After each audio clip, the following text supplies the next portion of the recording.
A single guy exited from the door. He jogged nimbly down the stairs and then toward me. Oh my gosh! The rest of the Phantasm members resumed playing. But Fess wasn't singing this time. She just wandered about in the middle of the crowd. And then, she casually threw her jacket off, exposing her sexy shoulders. Excuse, you're not doing it in the crowd too! You're not! You big jerk!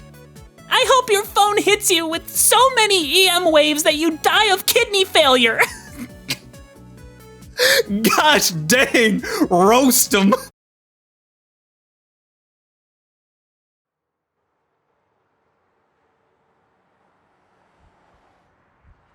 How's it going, everybody? HoodlaMutt here, back with some more Chaos Head Noah. And last time, we got quite paranoid. We were really feeling that gaze of God on the back of our neck as we were trying to figure out the meaning behind some of these new gen cases, as well as figure out the particular case that Takumi actually witnessed. We checked out the picture that Shogun had sent us through some photo processing filters on it, and found that he took a picture of us the day, I think it was, he sent a picture of us the day that we had witnessed the crucifixion murder, but he sent it to us before we actually did it. I think I said that right. So that freaked Takumi out. He believes he's about to be killed by a demon girl at any point in moment now. We also saw that Yua still is thinking about Takumi, and she doesn't seem to be insane. She also doesn't seem to be part of an organization. I think she's just doing this to try and figure out the cases for herself, and our hope still remains. The dream might still, there might be an ember, a small burning coal left of the relationship that could have been. And I will hold on to that until it is completely quenched. Anyway, then we got introduced to some new characters. We got introduced to Ban, and I believe it was Suwa,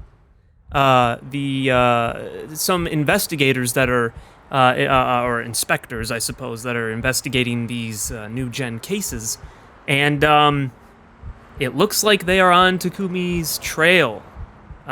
It would be an incorrect trail, at least as far as we know, but they do believe that he is the prime suspect currently, after seeing some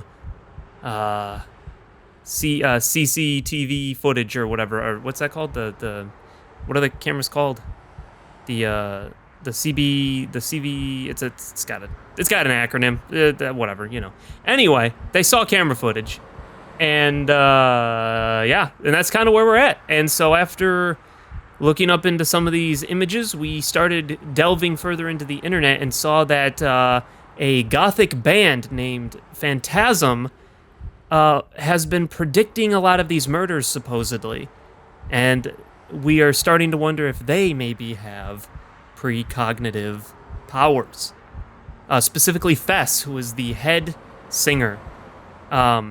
So, against our better judgment, against what our wants and desires are, Takumi decided I need to go to a concert, which would be the day after the day that it was being discussed, to see Fess's face, to see if it is the demon girl. That way he can figure out if it is her, who to avoid. If it isn't her, maybe she can help. And now we're here. So let's just get into this, shall we? Hiding in the shadow of a telephone pole, I looked at the Gigantis. Is that how you say that? Gigantis? Yeah. Concert hall from afar. After agonizing over it all day yesterday, I'd somehow managed to nut up and did what needed to be done. So here I was, Gigantis. It was located on a narrow street in Shibuya, beneath the elevated railroad tracks. It had a very distinct red brick exterior. The exterior was lit up too, giving off an old-fashioned, austere vibe that made it feel as if I'd been transported back in time to the 50s or something. To think that a spot like this was in Shibuya of all places. I'd had no idea it even existed until yesterday. It was only 5 minutes from the station on foot, yet there weren't very many people at all. Every once in a while, a train would pass over the elevated tracks with a tremendous roar, and the telephone pole I was hiding behind would tremble slightly, but that was about it. Just a moment ago, there had been a bunch of what appeared to be Phantasm fans in front of Gigantis. Some of them were wearing outfits so out there, I'd almost mistaken them for cosplayers. Probably like that gothic Lolita or whatever. However, what surprised me the most was that there honestly wasn't that many of them. Despite being such a huge topic online, there must have been no more than 100 people there. That's because they got a cult following, right? They're underground, dude. They're cool because they're underground and all that, right? Regardless, they were all inside the building now. The concert had already begun, but since none of the audio managed to bleed outside, it certainly didn't feel like it.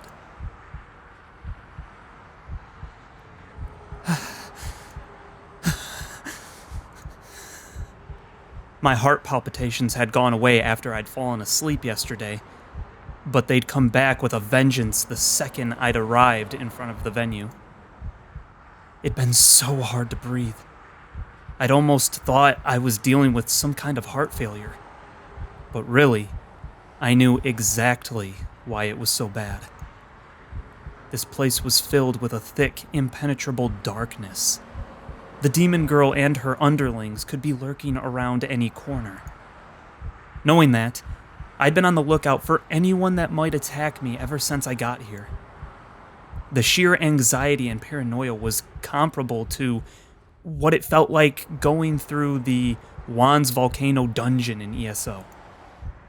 Mobs in the Wands Volcano dungeon were OP as heck, and it was surrounded by the kind of lava that insta-killed you if you so much as clipped it with your pinky toe. Yeah, I know that.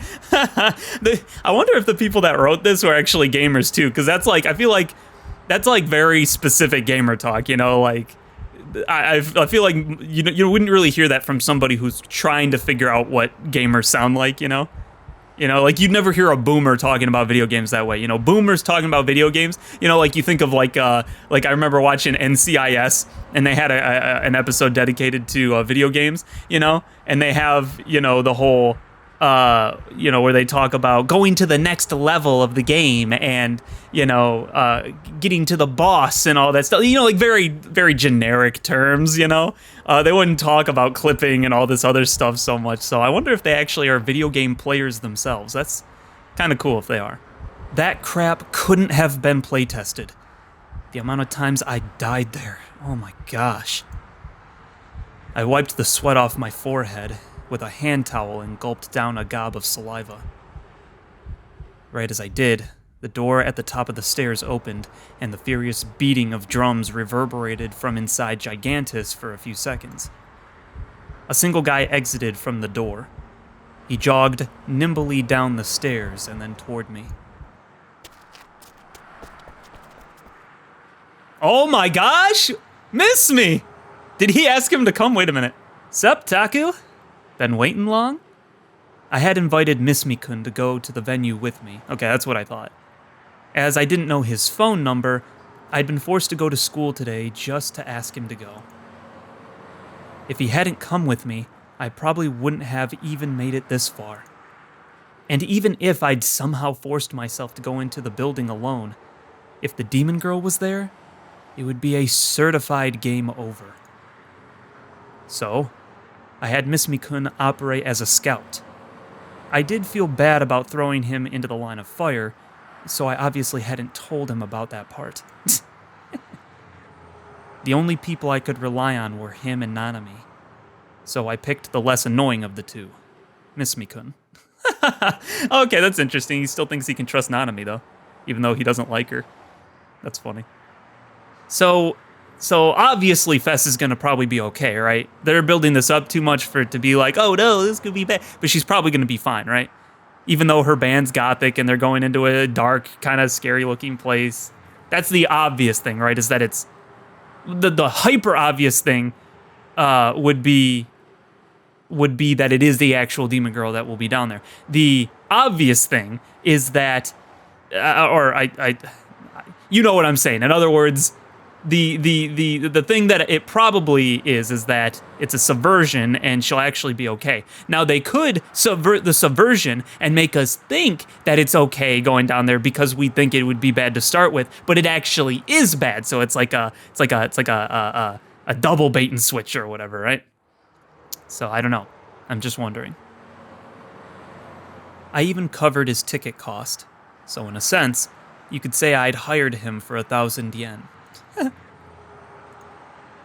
Right, here's your CD. I grabbed one for myself, too. Miss Mikun handed me a Phantasm album. Oh yeah, that's all he needed, right? No, he needed to see her face. You still gotta go in there, bud. You can't just listen to the music, but, you know, you did need the CD as well, I suppose. They were being sold for an outrageous premium in online auctions, but I'd heard on @channel that they were also available at their concerts, so I'd asked Miss Mikun to buy me one. And now that I had one, I'd achieved half of the goals I'd set out for myself. As for the remaining half, yeah, you still gotta go in there, bud. Honestly, though, they're way better than I thought they'd be. Phantasm, I mean. Miss Mikun had been acting pretty excited ever since he'd exited the venue. Never really listened to him before, 'cause you know me, I'm no sheep. Besides, I figured they were overhyped. But just that little bit I heard just now was enough to make me a real fan. Interesting. All right, Miss Me Not No Sheep? All right, we about that life. The other thing I'd asked Miss Mikun to do was report anything in particular that stood out about the band members. I knew they would all come out on stage once the concert started, so all I'd wanted him to do was a quick scan, then head back to me right after. And yet, despite my very specific instructions, he hadn't come back for a full 5 minutes after the show started. This was probably because he'd listened to the entirety of the first song. And dude, the singer? Fine woman right there. You've got some good taste, my man. I sighed internally, thinking with the wrong head like usual. Why was I even surprised? So much for I'm no sheep. Yeah, that's true. That is pretty true. He may not be a sheep in the music world, but dang, when it comes to women, oh boy. Dude, like a lamb to the slaughter, my guy. Like a lamb to the slaughter. Wouldn't take much. He wouldn't have passed Joseph's test, dude. Potiphar's wife would have come up to him and been like, lie with me. And he'd been like, you got it. Don't gotta say another word. Oh my gosh. What'd she look like? Oh, right. The report. I dig this, by the way. Kind of feels like I'm a detective or some crap, you know? Miss Mikun grinned to himself, and I pressed him again to tell me about Fess's appearance. Well, for starters, she had short hair. Okay, well there you go. Huh? And just like that, there was already a huge discrepancy. Did that mean Fess wasn't the demon girl? No, wait. I couldn't let myself jump to conclusions here. She could have just cut her hair. Or she could have used hair extensions, or she could have changed it in some other way. It wouldn't surprise me if she'd been in disguise when I'd seen her at the crime scene. Oh, true, yeah. She had the hottest bod. Real hourglass type crap. And she was tall, too. Might even be the same height as me. She's tall. And the same height as you? Miss Mikun and I were about the same height, which meant Fess was probably around 170 centimeters tall. Pretty tall for a girl. I actually don't know what that is, because I'm a trash American. We use inches. We don't use. I don't know what is that instead. I'll have to find it out later. But for now, I don't know how tall that actually is. I'm gonna say it's probably around 5'10", 5'11", somewhere in there. That's my guess. But that would be my guess. but I hadn't gotten that impression at all when I'd encountered the demon girl. My memories from back then were hazy, but I still felt like the demon girl had been shorter than me. Yet another thing that didn't line up then. Anything else?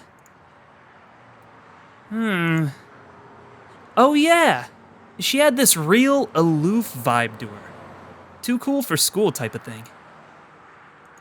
The way she spoke had a big part in that. She's the kind of girl to talk in whispers. As for the breasts, she doesn't have much going on. Gosh, dang it. You would notice that. You would think of, yeah, he would notice. Okay. But that goth outfit more than made up for it. It was crazy how hot it was. Not bad at all.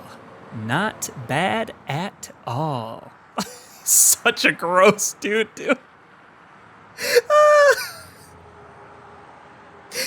Oh my gosh.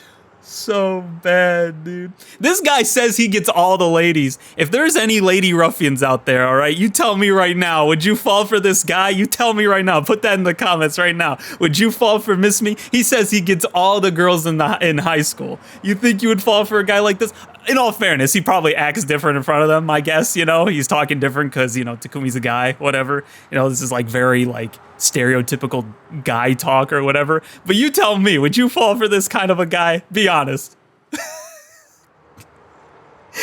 Oh my gosh. Oh, gosh darn it. Every single word he said was completely freaking useless. Then again, I'd only gotten a quick look at the demon girl, so I couldn't exactly list her features.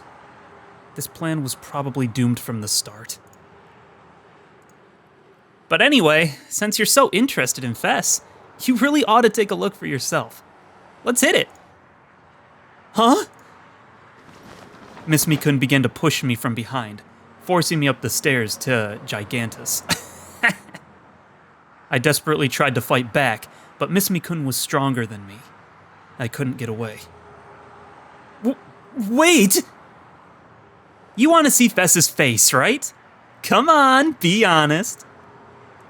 Fooling around with another chick's a big part of a man's life. Taku, my boy, you're finally becoming a man.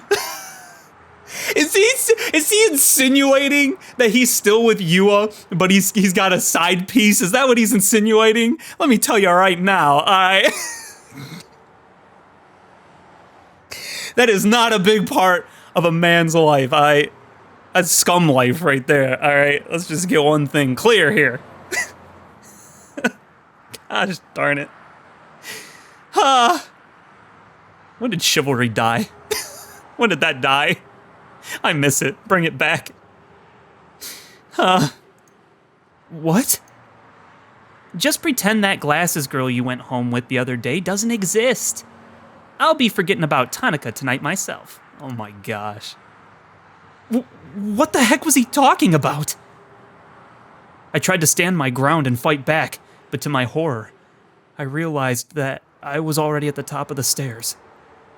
While it was only the second floor, if I were to slip and fall, it would hurt like heck. Just the thought made me stop resisting as hard. And in that moment of weakness, my entire body weight was sent crashing through the door and into the venue.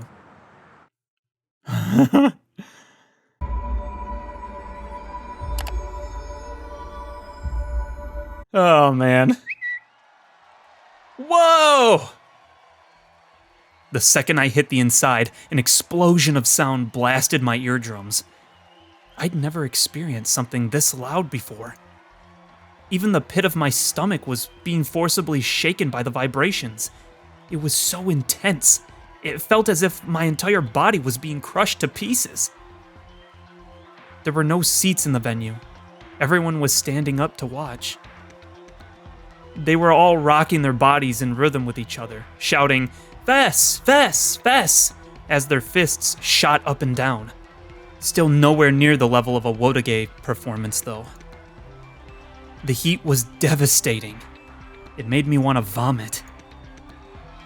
I might have been an otaku, But I was definitely not the type to obsess over idols or voice actors. Honestly, I hated this kind of atmosphere. I could tell I stuck out like a sore thumb, but thankfully, nobody was paying any attention to me. Yeah, see, this is the thing. See, as a fellow introvert, okay, this is the thing that I always liked. I hate smaller group, get-togethers unless I know the people. But I absolutely love ginormous crowds where no one's paying attention to you because you can just kind of, sift into the crowd. Nobody cares, you can just go about your day, but you can also just kind of take in the environment, it's like there's no actual attention on you. So I always liked big crowds rather than like smaller crowds where more attention's like could be focused on you. There were so many people in front of me. I could barely see the stage at the far end of the room. Just the blinding stage lights and the faint figures of 4 people standing under them. And as I was getting overwhelmed by everything happening around me, Miss Mikun handed me a plastic cup of soda. Seemed like Miss Mikun had paid for my ticket too. I'd have to make sure to pay him back later. Okay. Before I knew it, the song was over. The audience clapped and cheered. Then, having seemingly calmed down a little, everyone brought down their fists. Thanks to that, the road to the stage finally opened up, and I was able to see it clearly. I got a good look at the short-haired girl standing in the middle of the stage. She was definitely not the demon girl. Whoa, that's not her. Whoa, she's got freaking contacts in, I think, because she had like what, gray eyes or something, or maybe it was blue. I don't think yeah, that's crazy. Okay. Your tune is better than usual today. I can hear your voices clearly. The world is very translucent. The voice coming through the amp sounded nothing like the demon girl that had said those cryptic words to me.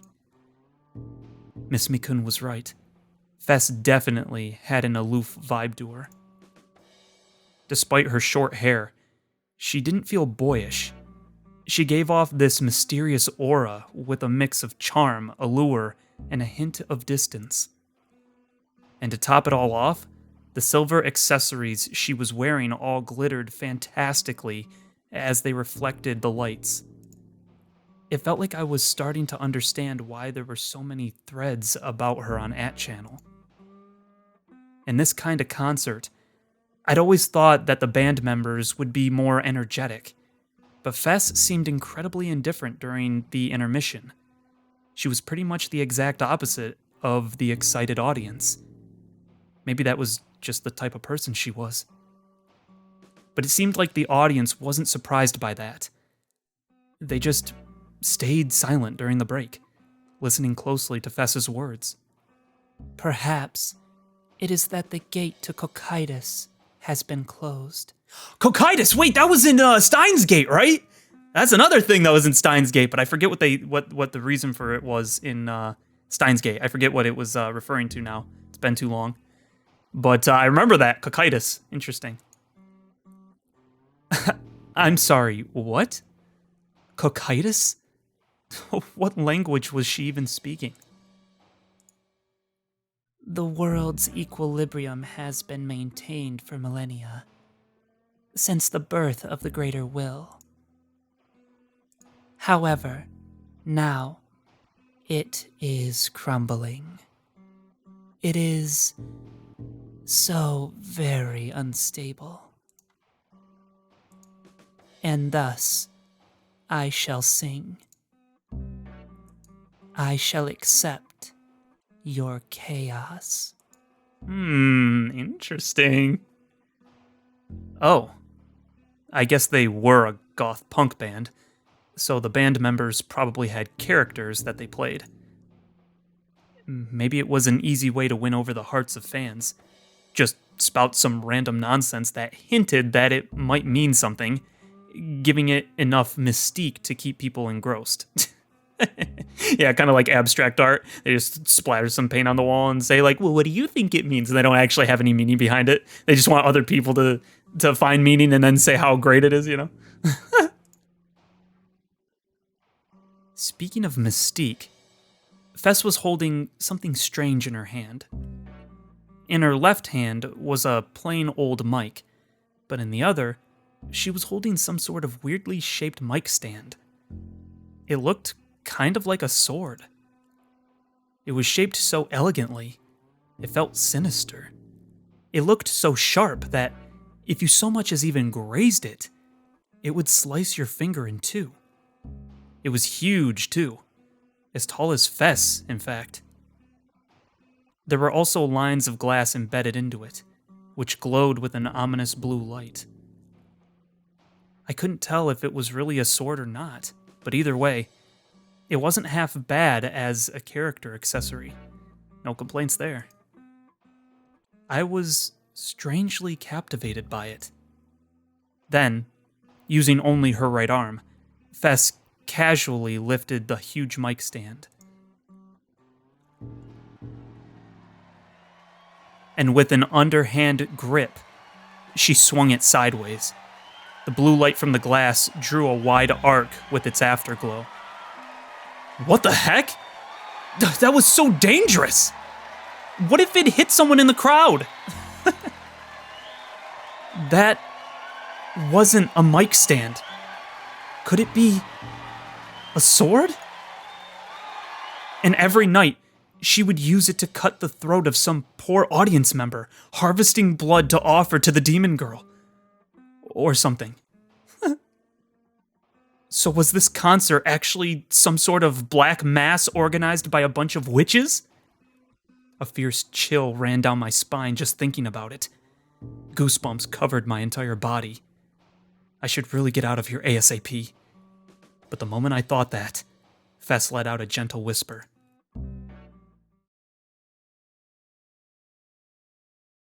Up next, our third song of the night is The Necklace of Vajrayana. The crowd let out a huge cry of joy upon hearing that. Ooh! Let's go! I'm gonna get copyright stricken for this, I don't give a frick! A moment later, the members of Phantasm all started playing, and a second flood of sound poured into my ears. A thunderous roar came from the speakers. A roar that felt like it was going to blow out my eardrums. How had these people not gone deaf yet? Hanging out in places like this all the time. I always thought the same thing, I was never a concert person myself. Looking to my side, I noticed Miss Mikun was fully into it, pumping his fist in sync with the rest of the audience. The intro ended. Fess began to sing. And when I heard the lyrics, I swallowed hard. Oh! She was singing the prophetic song that had been posted all over @channel. It was a dark piece that didn't feel the slightest bit optimistic. Even its melody felt like a religious psalm, and the lyrics definitely didn't help.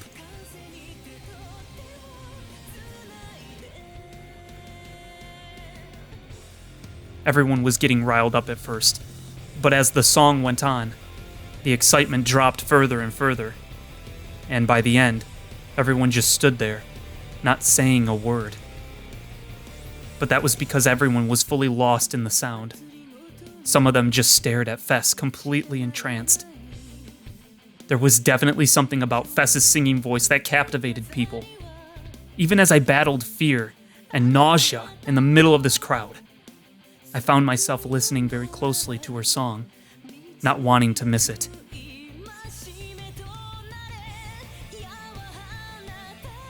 Kinda slaps, not gonna lie. Goosebumps sprang up all over me. For a moment, it felt like the air itself had frozen over.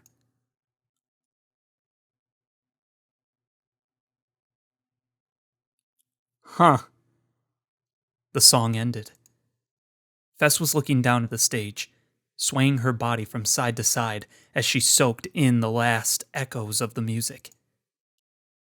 And then, she suddenly looked back up, and without even gazing around for a second, she instantly...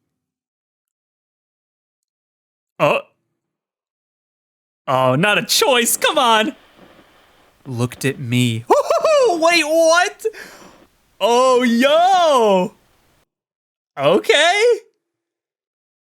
I need a little more context. Hold up.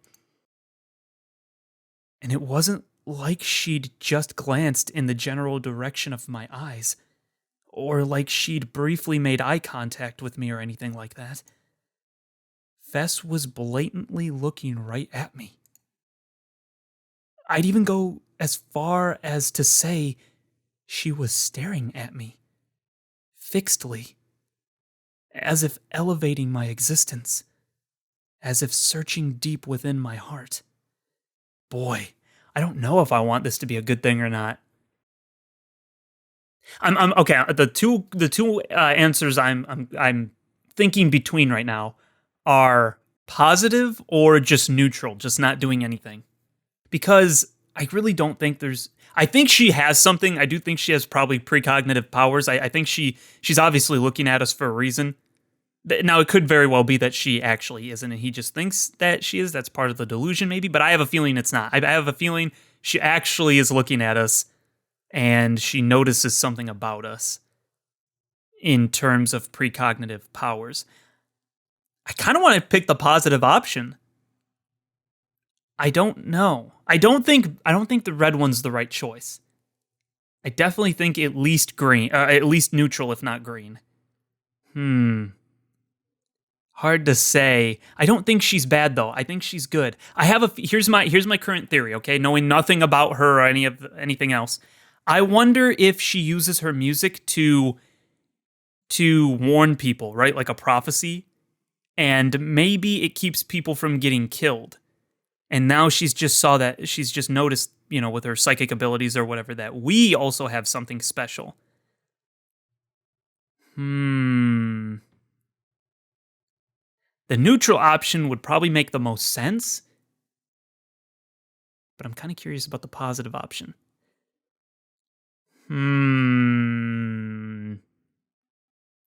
Because if I pick the positive option, he's probably going to turn into the crowd, right? He's going to be just like them.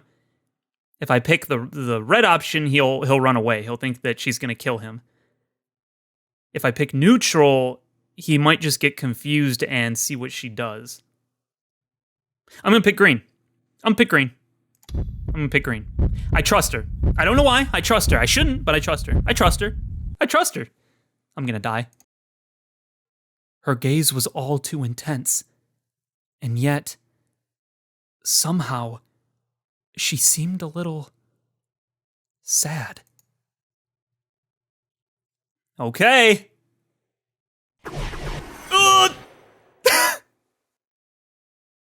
I feel like everything I pick is wrong.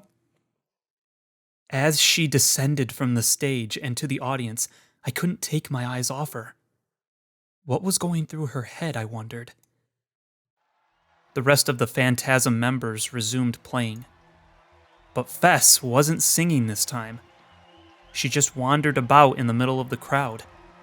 And then, she casually threw her jacket off, exposing her sexy shoulders. Excuse, you're not doing it in the crowd too! You're not! No, it's not one of those. It's not. She's actually just doing this, right?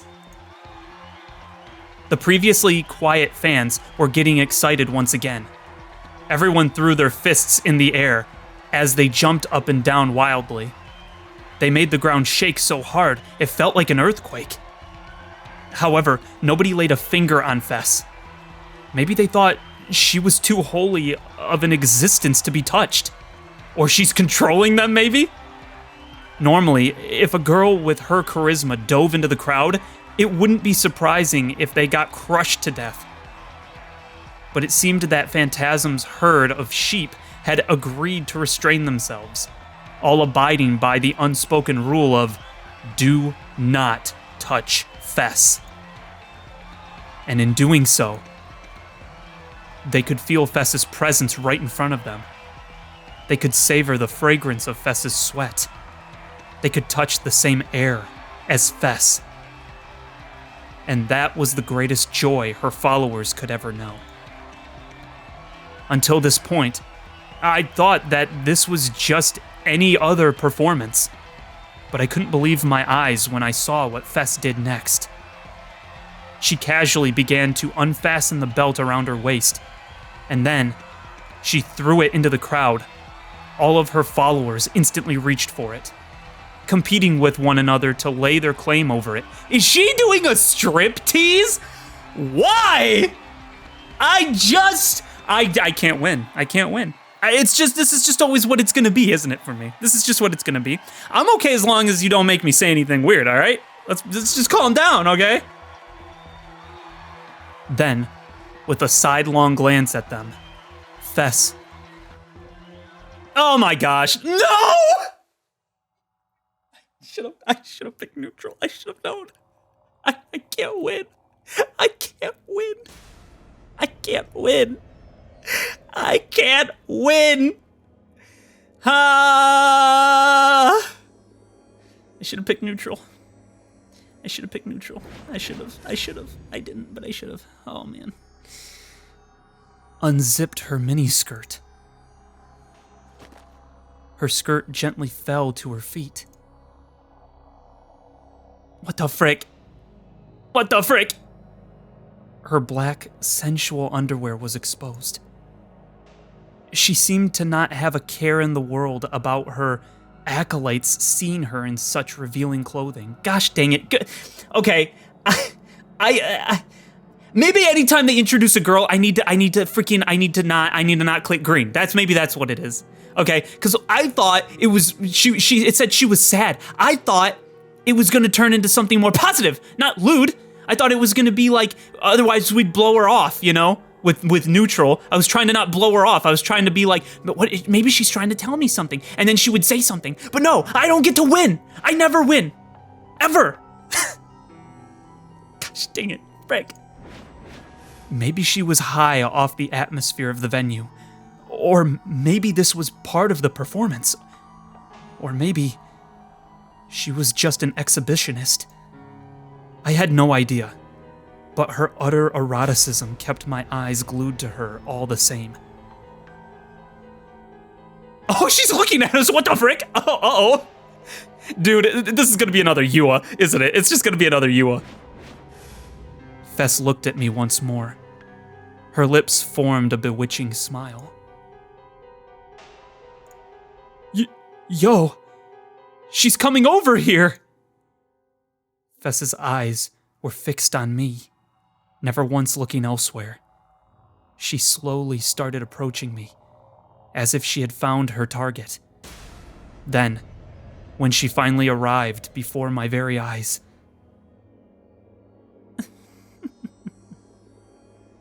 as if I was her lover, she blew her sweet breath toward me and wrapped her arms around me. Her skin was slightly damp with sweat.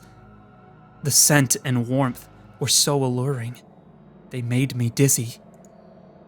Her breasts pressed up against me, quickly and repeatedly rubbing up and down my body. Gosh dang it, frick me.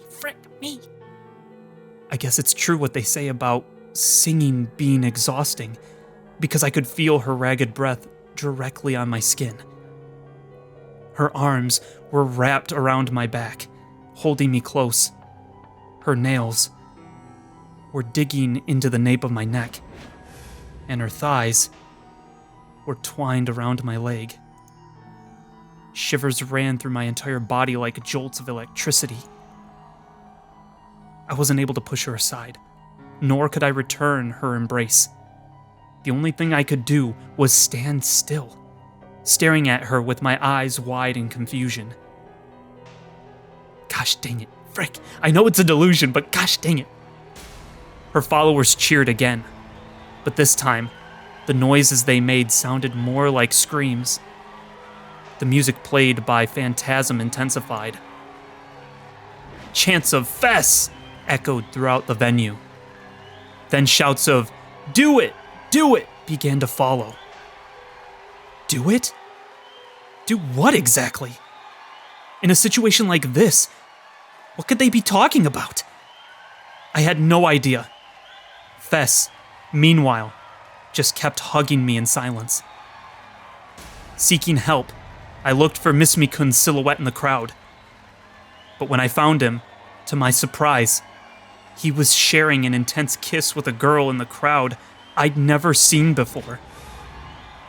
No, it wasn't just Miss Mikun. Dude, this is like Vampire the Masquerade type bullcrap. This is like freaking Fess just used, what's that ability called? Is it Awe or something like that? It's something of that nature where you can charm everybody and it makes everybody just become super lewd around you, you know? Oh my gosh, what is happening right now? The rest of the acolytes, boys and girls alike, were throwing their clothes off, getting as naked as the day they were born. Some embraced one another, others placed their lips together, and some were even beginning to do the deed. What the frick? Hell screams of pandemonium complemented the gluttony for carnal pleasure. Moans, groans, and the obscene sounds of flesh rubbing against flesh pervaded throughout the venue where Phantasm had just performed. What the frick? This is a black mass. This seems like this should have been the red option. What is going on? I finally realized this was an obscene feast hosted by the witch known as Fess. And more importantly, the sacrifice brought in for the witch today was me. I had been chosen as the partner for Fess. Was this really what a Phantasm concert was like? I was also beginning to lose myself in the atmosphere. I could feel a hazy mist engulfing my mind. I felt excitement towards what was to come, but also dread. I felt superior, having been chosen by Fess, but also completely entranced by ecstasy. I thought I was going insane. Like time, the world had stopped completely.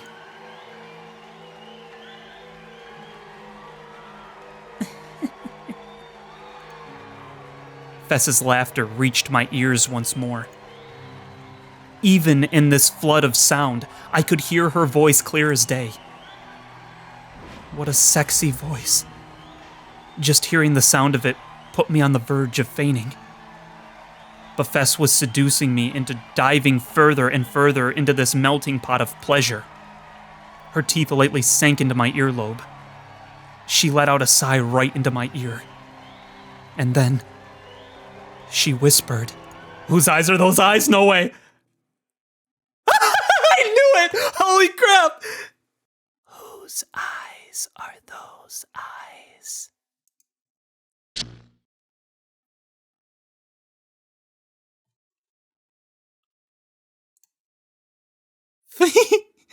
Fess, you're so sexy, Fess. Dude, what the frick? Sitting in front of my PC, I had gotten lost in another delusion of mine. Did he never go to the concert? Wait. Oh, okay. The concert I'd gone to earlier today was great inspiration. After all, as far as 3D girls went, Fess was pretty nice.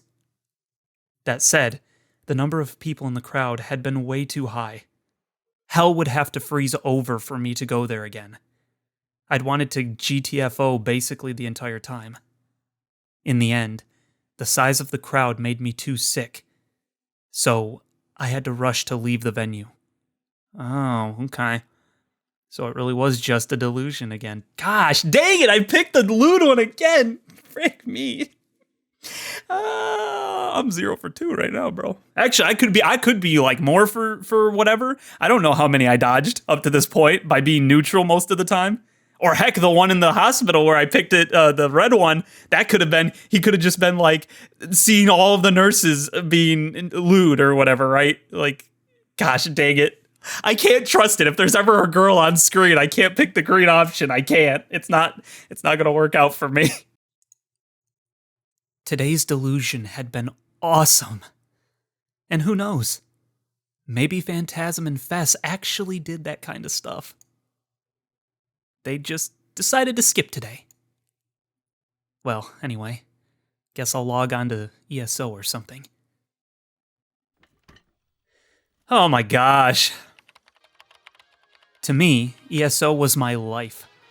It was my happy place. A breath of fresh air that let me forget all about the real world. As long as I could immerse myself in ESO, I could forget about all my troubles. I could stop being me, and instead wander Baselard as Neidhart. So, if I would have picked the neutral option, he probably would have run out from being sick or whatever, right? Like he said, that's probably what would have happened. If I would have picked the red option, she would have been like trying to kill him because she'd been like seeing him and being like, you saw. But also, she said, whose eyes are those eyes? I don't think it was just a total delusion because it keeps happening, bro. Okay. But today, for some reason, Neidhart was a little off. Yes, I knew that he relied entirely on my inputs and my decisions, but somehow I found myself struggling to pull off things I could normally do with my eyes closed. This game was supposed to be a breath of fresh air, but today, the more I played it, the more irritated I got. What the crap, dude? I'm gonna freaking delete you! Oh my gosh! I knew it was all my fault, but I still took my anger out on Neidhart. Grah! Gosh darn it! I'm so freaking ticked off! I yanked at my hair and kicked the bare steel wall. Having let out all my anger, I took a deep breath and sat back down on my chair. I stared vacantly at my monitor. Neidhart was just standing there, facing toward the gates of the city of Shangri-Lu, free of my control. His back was facing toward me, just as it always was when I fought enemies. And of course, he was at the maximum level. I wonder what level I am. Had the human known as Nishijo Takumi leveled up even slightly since he'd started playing ESO? No, since he'd been born? If I had, then why was I still so bad at talking to people, even though I was nearly an adult? Why was I a borderline shut-in? If I didn't log in as Neidhart for weeks, would he also turn into a shut-in like me? Whose eyes are those eyes? I suddenly remembered those words as I stared at Neidhart's back. I was mildly interested in what Neidhart would do when I wasn't controlling him. Interesting, because he always sees the back, he always thinks someone's looking at him from behind, right? Like they're boring holes into the back of his head. And that's what he does to Neidhart all the time. And then he's making this correlation, right? Between Neidhart and himself. So he's basically the god, if you will, quote unquote, gazing at Neidhart's head. And maybe Neidhart is also thinking someone's watching him, right? Interesting. Bro, what if it actually isn't anyone in the actual game? What if when he feels like someone's watching him, he's actually thinking of me? Us, the audience, looking at him, right? What if that's what he means? Dude, that'd be so meta. So, figuring I'd observe him for a little bit, I left my keyboard alone as I ate some chips. If Neidhart had his own ego, then surely he'd waltz right into the city of Shangri-Lu, wind blowing against his shoulders, right? He was the hero everyone worshipped, after all. Another choice? Oh, frick me. Okay. Hey, Neidhart. I'm always looking at you, you know? You aware of that? Oh, wait, that was it! Wait, oh shoot, I thought it was gonna give me a little more, frick! I would've probably picked green. Gosh dang it, I never get the choice I want. Why? I thought it would give me like a couple of seconds more. I wanted to just see what he was... Okay. I guess I didn't get to choose then. Or I technically did, because I didn't choose right away. Gosh dang it. And then...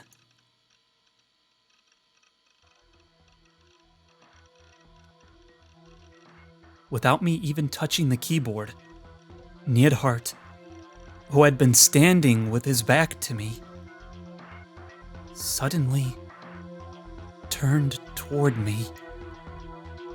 What? Or so it felt. Lol. Aw, dang it, what if I would have picked the red one? I bet he would have. Dang it, I wanted to see that. I was gonna pick one of them too, because I'm like, okay, this one doesn't have to do with a girl, I'll be safe, it'll be fine. I just wanted to see a little more context. Gosh, dang it. I'm gonna have to pick it right away, aren't I? And then change my mind later? Like if I feel like maybe I shouldn't? That's what I'm gonna have to do, I'm gonna have to pick right away. Frick! Okay. I'm learning little by little with each choice that I keep either blundering or accidentally doing right. I don't know. I don't know what the right option is here. I don't know if I'm doing anything right or wrong. I don't think the choice that I did for Fess was probably correct by the way that it ended up turning out. That's just my guess. But I guess I don't know. I won't know until later. So here we are. Like that ever happened. In the end, I had stared vacantly at the monitor for over an hour, but Neidhart stayed completely still the entire time.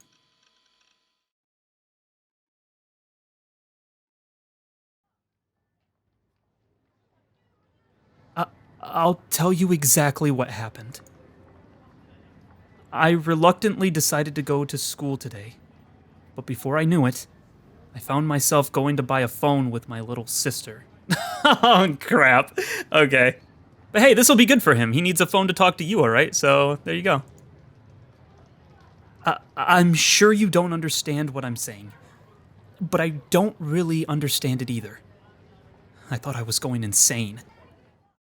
Huh? What are you mumbling about, big bro?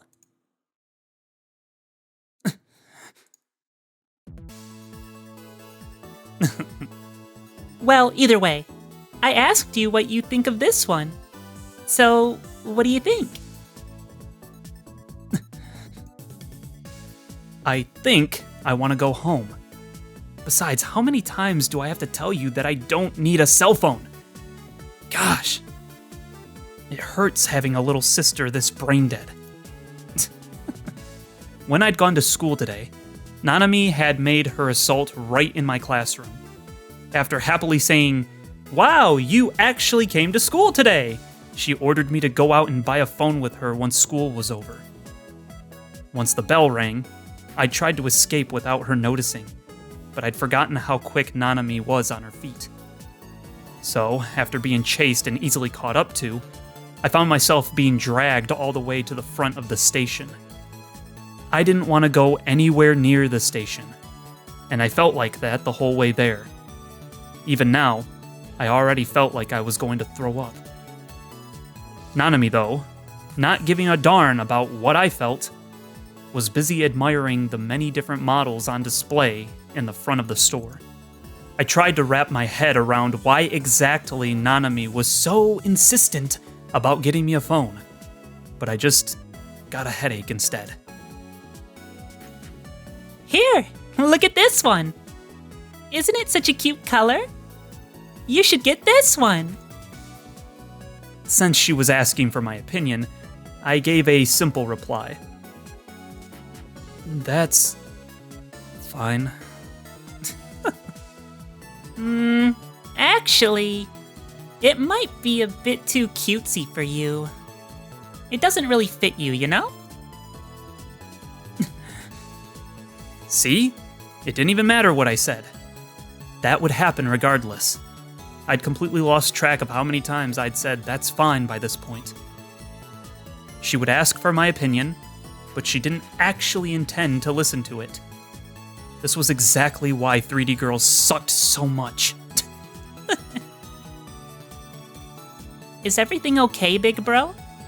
Are the crowds getting to you? How about we take a break at McD? McD? The freaking prime hangout spot for DQNs? That place was hell incarnate. I violently shook my head no. Gotcha. We'll hurry up and pick one out then. Problem is, I'm still mixed between this one and this one. I sighed, deciding to just leave Nanami behind and go home. While Nanami intensely examined the array of cell phones, I took my chance to slip away. Right as I turned toward 107, I saw something so strange, it stopped me dead in my tracks.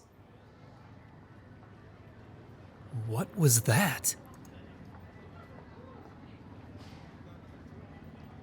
Across the crowds of people on the stairs to 107 stood a girl that stuck out like a sore thumb. Wait, where? Oh, they're not showing, okay. Was she holding a sword? Oh, Fess! The color and aura it gave off felt somewhat similar to the mic stand Fess had been using at the concert. In fact, I'd say it was perfectly fair to think of them in the same vein.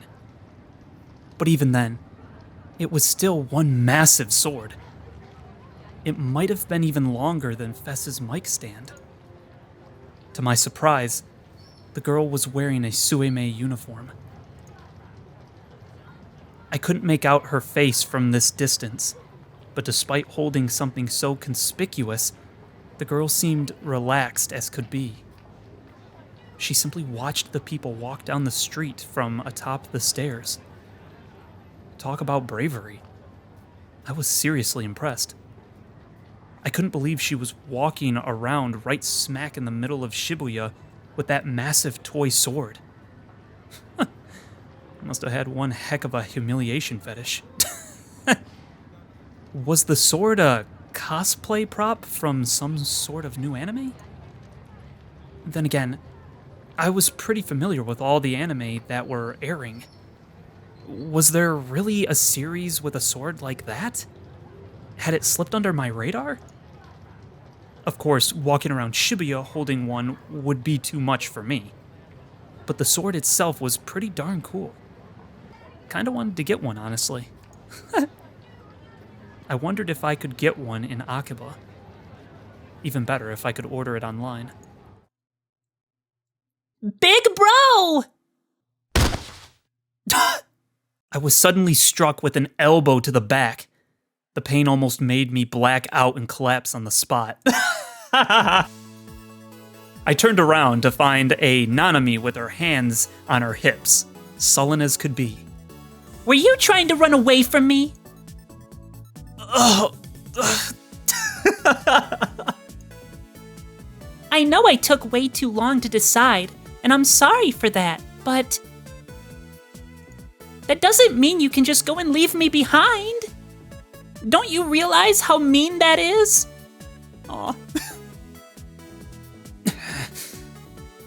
I lazily shook my head from side to side. You big jerk! I hope your phone hits you with so many EM waves that you die of kidney failure. Gosh dang, roast him. Oh man, dude. Get him. You know, there's like insulting and then there's like creative insulting. That's creative insulting right there. That's pretty good.